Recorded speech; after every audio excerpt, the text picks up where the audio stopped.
All right, we'll take the first question over here on the left side on 2 in the third row. Hey, Steph. Shane Young with Four Sports. Just curious, when you're this deep into the playoff run, or playoff series, I should say, how important is it for that mid-range creation that Andrew Wiggins gives you? It's important what everybody gives us. I think there's adjustments from game to game um, that you either prepare for or you kind of meet head on in the middle of a game. And you need everybody's skill set to create space, to create flow, create good shots. And to your point, need, Wiggs to shine when he's attacking the basket or when he's, taking a one-on-one matchup, with space to be able to, get a good look and keep the flow, and the momentum our way. So there's a reason he fits well with what we do and has a specific way of impacting the game for us on both ends of the floor, but obviously offensively as well. Anthony on your right. Yeah, you were in the back of the room just listening to that last Clay answer. What was your perspective on that plane ride? It's, after whatever it has been, 10, 11 years, there's a lot of stories and a lot of comedy on a daily that we could talk about, but all the personalities are so different. Everybody comes from different backgrounds, but we've all gelled around a collective unit of how we do things, and whether it's in the locker room, on the plane, the hotels, like whatever it is, we know how to have fun and gel and keep things light, but also understand what we're trying to do and why it all matters in terms of winning games. So Clay has a great way of explaining that, though. I just love his perspective on a lot of things. Michael up front. Steph, has anything surprised you about Andrew's postseason run, just from their perspective that coming into this year, he'd only played in one playoff series in his entire career? It's amazing what you do with opportunity, and take away the comparisons and the narratives around him as a number one pick and what everybody wanted him to be and what his first 6 years in the league looked like. There's a reason we wanted him here. There's a reason that trade made sense for us, and there's a high hope that he would be able to figure it out at this level in terms of taking his scoring ability, his athleticism, his defensive potential, just taking it to another notch. And there were bright spots that first year, even though we only had, I think, maybe 10, 15 games, whatever it was. And then last year, taking another stride in terms of his consistency on a daily basis to this year where he's an all-star starter. He's shining on the brightest of stages in the playoffs. And you can tell how much he's enjoying it. And it's just amazing to see things working out in his favor in terms of kind of dispelling all the narratives around him and who he is as a basketball player right in front of your eyes. On your right in the front. Steph, as someone who's been a Red Sox fan, you kind of embodied in a lot of ways the same stature in San Francisco that David Ortiz embodied in this city.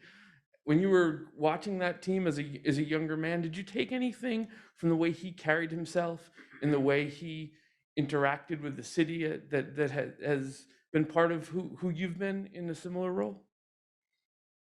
I wouldn't necessarily say I learned. I was just inspired by it. Like you said, Seth Curry's the big Yankee fan. I'm the big Red Sox fan. And growing up in North Carolina, like I didn't get to come up here ever to go to games or anything, but you just watched and enjoyed the history and just those iconic moments that Big Papi was always a part of, even the championship moments, and the way that he was kind of an ambassador for the city, a spokesman for the city, and just the I guess the reception and the chemistry he had with this town. So all of that is inspiring for sure. I had my a raver of a bachelor party at the Red Sox game for back in 2011, and I got to come, go to 2 games in the league series against the Cubs, and I got to connect with him for the first time and meet him. He gave me a bat. Got to go into the depths of the Green Monster and just see like just the atmosphere and what the culture that he was trying to continue as an iconic Red Sox player. So all that stuff mattered, and it was just dope to have that kind of come full circle for sure. And pretty special career, obviously, that he had. Cassidy in the back left. Steph, Kerr was basically saying that he doesn't know how Clay has the success as Game 6 Clay.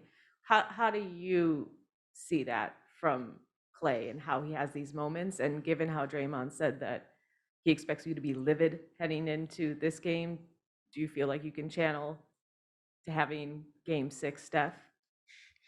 I will in no way infringe upon that nickname for Clay. I'm just going to do my job and try to help us get a win, enjoy what that would actually mean. But Game 6 Clay is, I don't know how he's been able to do it. Like just his personality, no moment's too big for him in terms of just hooping and enjoying himself and embracing hostile crowds, or if we're at home, enjoying the home atmosphere. Obviously, the OKC game is the one that's at the top of the list in terms of how much that meant individually and for us as a team to come back in that series. So he has a knack for those type of big moments. It just so happened to be Game 6, and he has another opportunity to add to that tale tomorrow. Al in the middle. Al Sarasovic, San Francisco Examiner. Steph, you're one win away from a championship. How do you balance the magnitude of that moment with the need to remain focused and calm and play another basketball game? And what kind of advice might you be giving to some of the other younger teammates who are facing this for the first time, perhaps? Thankfully, I think having been here 6 times and been in a lot of different closeout type of opportunities, you just understand what the nerves are like. So you can rely on that experience for sure. We understand the specifics of how we need to approach the game from a physicality perspective, our game plan adjustments from Game 5 to Game 6, understanding what the building is going to feel like, and that energy and being prepared for it. So you got to remind yourself of that as much as you can before the game starts. But at the end of the day, once you get out there, you have to just be in the moment. You got to be, present as much as possible, not worry about the consequences of a win or a loss. Because all the only opportunity you have is that 48 minutes. And the more you can kind of trick your mind into just being in the moment and staying there, that's the best advice I can give anybody in that situation. Because it's going to be the hardest game you've probably ever played in your career because of what the stakes are. Monty, last one on the right side. Stefan, with all the back and forth going between the fan bases and T-shirts here and chants there and so forth, are you able to? I mean, what do you make of it? Do you enjoy it? Do you feel it's amusing? I mean, how do you see all that chatter going back and forth? I'm the petty king, so I know all about everything, and I use it as entertainment and just have fun with it, because the more you're on the stage, the more you realize the attention that's on you, how much it means to each fan base, how much it means to the cities.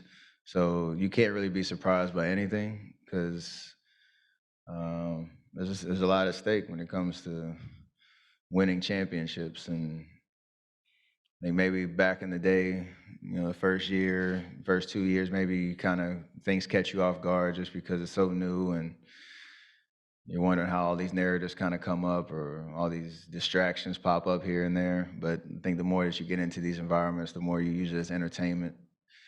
and fun, and embrace it, because honestly, you wouldn't want to have it any other way, knowing that you're on this stage and you're playing for something that really matters to a lot of people. Thank you, Steph.